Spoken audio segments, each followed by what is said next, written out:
विद्यार्थ्यांचे प्रश्न केवळ. सर थोडी यस सर, अजित सरांना मला एक गोष्ट बोलायची सर.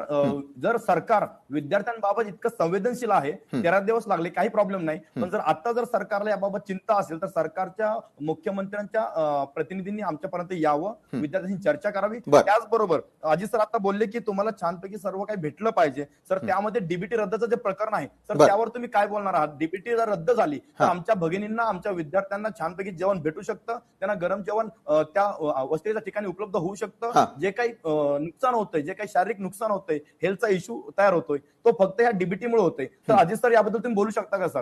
बरं, आपण त्यांच्याकडे प्रश्न घेऊन जाऊया. तुमच्या मागे असलेले जे विद्यार्थी आहेत त्यांना माईक द्याल, त्यांचा प्रश्न विचारून घेऊयात थोडक्यात.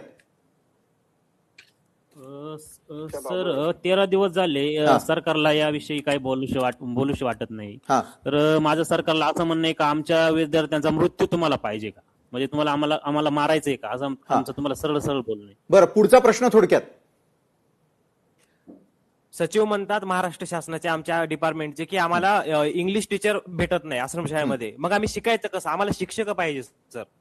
बरोबर आहे, शिक्षक मिळायला हवेत, आरोग्याकडे लक्ष द्यायला हवं. मुख्यमंत्री वेळ कधी देणार? हे मूळ आदिवासी विद्यार्थ्यांचे सर्व प्रश्न अजितजी आपल्यापर्यंत आम्ही पोहोचवलेले आहेत. मुख्यमंत्र्यांपर्यंत तुम्ही पोहोचवावी ही अपेक्षा. धन्यवाद अजितजी, बालाजी गाडे पाटील, वसंतजी, आणि धन्यवाद या सोनाली आणि तुमच्यासोबत असलेल्या सर्व विद्यार्थ्यांचे की हे प्रश्न आपण लवकरात लवकर मांडूयात.